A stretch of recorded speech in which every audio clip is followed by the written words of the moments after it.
अरे विनोद, तूने हलवाई को सारा सामान तो दे दिया है ना। अक्षय की शादी में कोई कमी नहीं रहनी चाहिए। आखिर सबसे छोटा भाई है तुम सबका। हाँ माँ, आप चिंता मत करो, मैं पूरा ध्यान रखूंगा। मंगल बेटा, तूने तो कहा था कि फूल का ऑर्डर दे दिया है, यहाँ तो फूल पहुँचे ही नहीं। अब क्या बहू की विदाई के बाद फूल आएंगे? माँ, मैंने अभी बात की है फूल वाले से, वो रास्ते में ही है। आप किशोर भैया से क्यों नहीं कहती कुछ करने को? किशोर पहले ही मेरे बताए काम कर रहा है। पास के सभी रिश्तेदारों और मोहल्ले वालों को कार्ड वही तो देकर आया था। रिसेप्शन के लिए हॉल भी उसी ने बुक किया था। टेंट कुर्सी वालों को भी तो वही देख रहा है। पर कई मोहल्ले वाले तो हमारे भरे पूरे परिवार से जलते भी हैं। उन्हें बुलाने की क्या जरूरत थी? बेटा, शादी ब्याह में तो बुलाना ही पड़ता है, नहीं तो लोग क्या कहेंगे। दादी दादी देखो ना, हलवाई अंकल हमें लड्डू नहीं दे रहे, आप इनको डांटो ना। अरे चैन सुख दे देना बच्चों को लड्डू, क्यों तंग कर रहा है इन्हें? बीबी जी, मैं कहाँ मना कर रहा हूँ, लेकिन लड्डू बनते ही ये बच्चे उठा उठा कर खा लेते हैं। अरे मैं तो इन्हें थाल में रख के परोस भी नहीं पा रहा। भागो, अब कोल्ड ड्रिंक पीने चलते हैं। भागो भागो, अब कोल्ड ड्रिंक पीने चलते हैं। जैसे कि आप देख रहे हैं, आज इस घर के सबसे छोटे बेटे अक्षय की शादी है। घर में बहुत चहल पहल है। कुलभूषण की बीवी कमला को फुर्सत ही नहीं है कामों से, लेकिन कुलभूषण और घर के बाकी लोग कहाँ हैं? आइए देखते हैं। अजी, आप यहाँ आराम से बैठकर गाने सुन रहे हो और घर में अभी तक इतने काम बचे हैं करने को। अरे भाई, मेरे सबसे छोटे बेटे की शादी है, इसके बाद तो मैं अब चिंता मुक्त हो ही जाऊंगा। और फिर घर में तुम हो, बेटे बहुएं हैं, तुम लोगों के होते हुए मैं क्यों काम करूं? मैं तो शान से बेटे की शादी में जाऊंगा तैयार होकर। अरे ठीक है, अब आप आराम ही कीजिए। एक बार अभिषेक की बीवी आ जाए, फिर मैं भी आराम करूंगी और मेरी चारों बहुएं पूरे घर की जिम्मेदारियां संभाल लेगी। इतना कहकर कमला वापस अपने काम में लग जाती है। बेटा भी, तू अब तक तैयार नहीं हुआ? किससे बात कर रहा है फोन पर? तैयार कैसे हूँ? सैलून जाने से तो आपने मना किया है, क्योंकि मुझे हल्दी लग चुकी है। भाभीयों को देखो, सुबह से पार्लर में है। अक्षय की शादी हो जाती है और नंदिता बहू बनकर घर आ जाती है, लेकिन इस घर की खुशियों को मानो किसी की नजर लग गई थी। नंदिता के आने के बाद आए दिन घर की शांति भंग होती रहती। अपने माँ बाप की इकलौती बेटी को इतने बड़े परिवार की जिम्मेदारियाँ कहाँ संभालनी थी? अभी देखो ना, मेरे हाथों की मेहंदी भी अभी नहीं उतरी है और तुम्हारी मम्मी ने मुझे घर के कामों में लगा दिया। मैंने सोचा था कि घर की सबसे छोटी बहू होने के कारण मुझे सब पलकों पर बिठा के रखेंगे, पर यहाँ तो पलक झपकने की भी फुर्सत नहीं मिलती। देखो नंदू, शादी के पहले ही मेरे घर वालों ने तुम्हें और तुम्हारे पेरेंट्स को बता दिया था कि मैं जॉइंट फैमिली में रहता हूँ, तो फिर अब ये शिकायत क्यों? और फिर तुमसे पहले मेरी भाभी भी तो आई थी शादी करके, उन्होंने तो कभी कुछ नहीं कहा।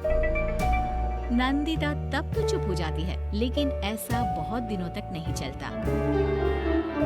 अरे नंदिता, माँ बाबूजी की दवाई का टाइम हो गया है, उन्हें दवाई दिलाओ और उसके बाद सबके लिए नाश्ता बना देना। पर भाभी, मैं तो अभी अपना फेवरेट सीरियल देख रही हूँ, प्लीज मेरी जगह आप कर लो ना ये काम।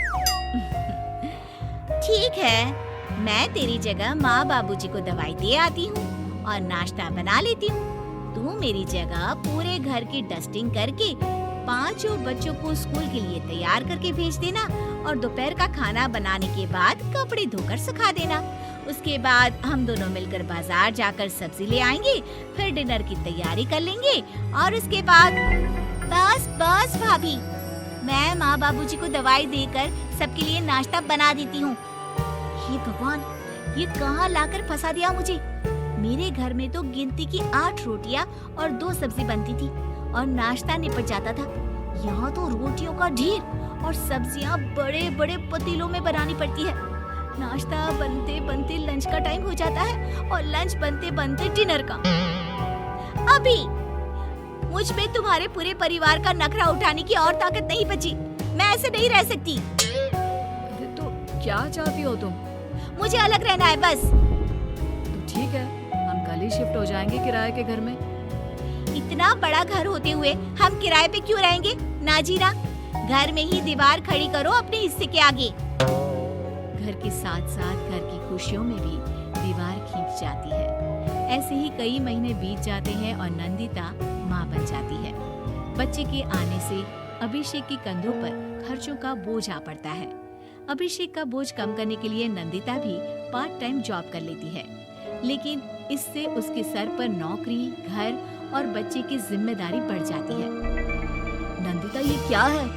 तुमने घर भी ठीक से साफ नहीं किया, ना ही मेरे कपड़े धुले हैं। चिंटू के बाल भी कटवाने जाना था, देखो उसके बाल कितने बढ़ गए हैं। अरे करती क्या हो पूरा दिन तुम? मैं करती क्या हूँ? तुम्हारा नाश्ता और लंच बनाने के बाद चिंटू को डे केयर सेंटर पर छोड़ कर आती हूँ, फिर खुद ऑफिस जाती हूँ। पूरा दिन काम करके आने के बाद बिना आराम किए बाजार से सब्जियाँ लेकर आती हूँ, घर आकर खाना बनाती हूँ, चिंटू को देखती हूँ और क्या करूँ मैं? तो किसने कहा था अपने सर पर इतने काम लेने को? मत जाओ ऑफिस। ऑफिस जाए बिना घर के खर्चे कहाँ से पूरे होंगे? चिंटू की डे केयर का खर्च, उसके लिए बेबी फूड का खर्च, प्रेस वाले का खर्च, ये सब तुम्हारी सैलरी से होता नहीं है। अगर परिवार से अलग नहीं होती तो इतनी मुसीबतें नहीं उठानी पड़ती तुम्हें परिवार के साथ मिलकर काम करने में दिक्कत थी, लेकिन काम तो अब भी बहुत है तुम्हारे सर पर। चिंटू को भी डे केयर भेजने की जरूरत नहीं पड़ती। उसको गोद में खिलाने के लिए दादा दादी और घर के सभी बड़े होते। उसके साथ खेलने के लिए उसके भाई बहन भी होते।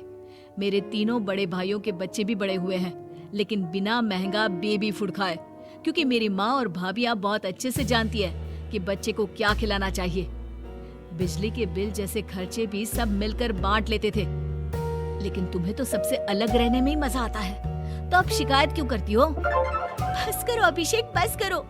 मैं मानती हूँ कि मैं गलत थी। मेरे एक गलत फैसले ने हमें बिल्कुल अकेला कर दिया है सबसे। एक घर में होते हुए भी हम बाकी परिवार से अजनबियों की तरह रह रहे हैं। अभिषेक और नंदिता की सारी बातें घर के बाकी लोगों को सुनाई दे रही थी। तभी कमला बोल पड़ती है। अरे नंदिता बहू, किसने कहा कि तुम अकेले हो? तुम्हारा इतना भरा पूरा परिवार है ना तुम्हारे साथ। हम तो बस ये चाहते थे कि तुम अपनी गलती समझ जाओ। अगर हम तुम्हें समझाते तो शायद तुम ना समझती, लेकिन अपनी गलती का एहसास तुम्हें खुद हो गया है, तो अब तुम समझ चुकी हो परिवार में एक साथ रहने का मोल क्या होता है। मम्मी जी, मुझे माफ कर दीजिए, अब ऐसा दोबारा कभी नहीं होगा। अरे माफी बाद में, पहले मेरा पोता जरा मेरी गोद में तो दे, और तू जाकर सबके लिए चाय बना ला।